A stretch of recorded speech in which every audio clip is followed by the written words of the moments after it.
Rahim G'anixonov to'pni o'yinga kiritib bermoqda. Mash'al o'sha Qo'qon 1912 jamoasidan g'alabani qo'lga kiritgandan so'ng birinchi zarba qoyil kuch kirganligini anglatadi.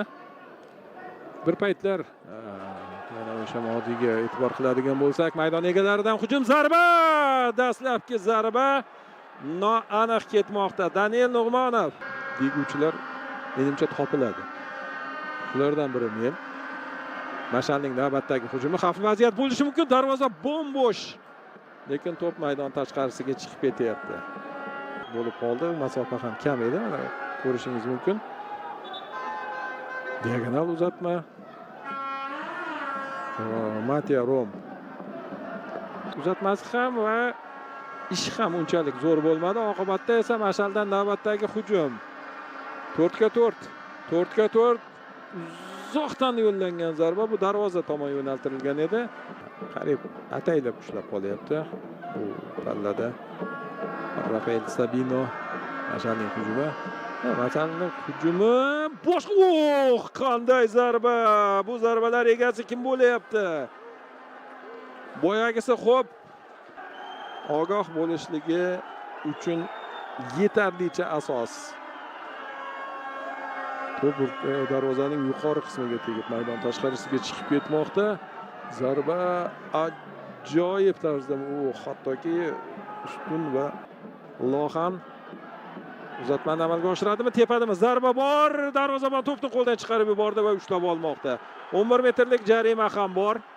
Mash'al darvozasi tomon 31-daqiqada. Vaziyat qanday bo'lgan?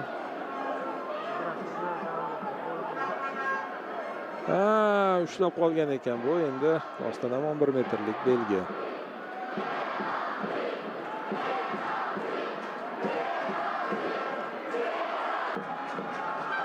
Diyorbek Ortiqboyev. Zarba va gol.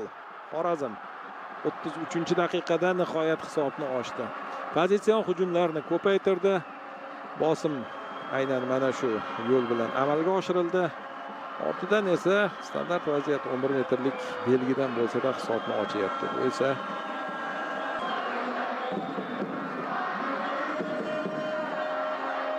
Dostonga umuman imkoniyat qoldirmagan Diyor.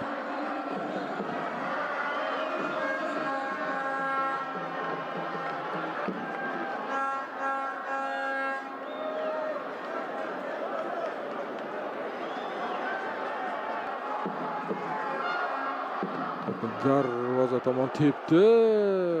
Umidbek Sultonov.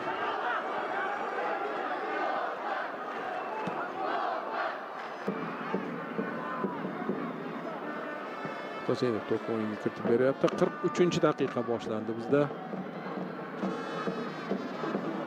Vaziyatda esa Mash'alda imkoniyat, zarba darvozabondan Seyf Ergash to'pni qaytarib yubormoqda. Yana bir zarba bo'lishi mumkin. Bo'ldi ham. Blok qaytardi. Yo'q. Bugun o'z isbotini topib bo'lgan. To'p bunga e'tibor qilsa kerak albatta. Xorazmdan hujum. Xorazmliklar jarima maydoni ichida. Xorazmliklar raqib darvozasi oldida uzatma. Darvozabon Dostonbek ajoyib tarzda o'ynadi. Uzoqdan yo'llangan zarba Rustamjon Abduhamidovniki edi. Noaniq. Doston tezkorlik bilan to'pni o'yinga kirityapti. Mo'yin Murtazoyev o'ta olmadi. Ortiqboyevdan to'p yana xorazmliklarda qo'sha oldi. Rafael Sabino, yaxshi uzatma. Hoshimov zarba, gol! 2-0. Ulug'bek Hoshimov Mash'al darvozasini ishg'ol etmoqda. Mash'al ochilgan edi. O'yin ancha qizib borayotgan edi. 2-0.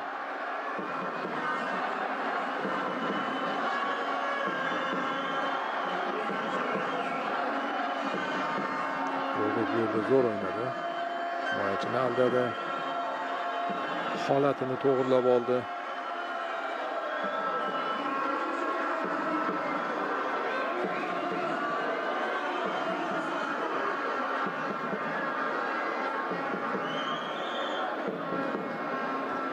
Mashal yana shuncha kuch bilan oldinga tashlanishi kerak. Endi bu kuch.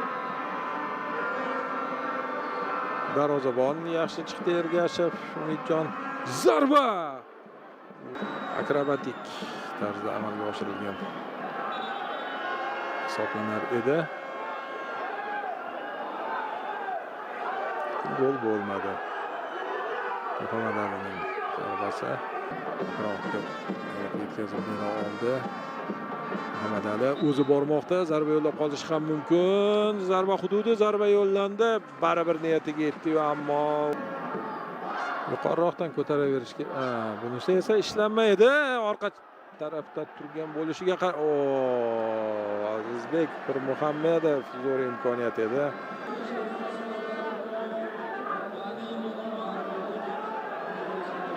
Mana imkoniyat bo'lishi ehtimoli bor. Ulug'bek jarima maydoni ichida sherigiga qoldirdi. Hozirgina zaxiradan tushgan futbolchi.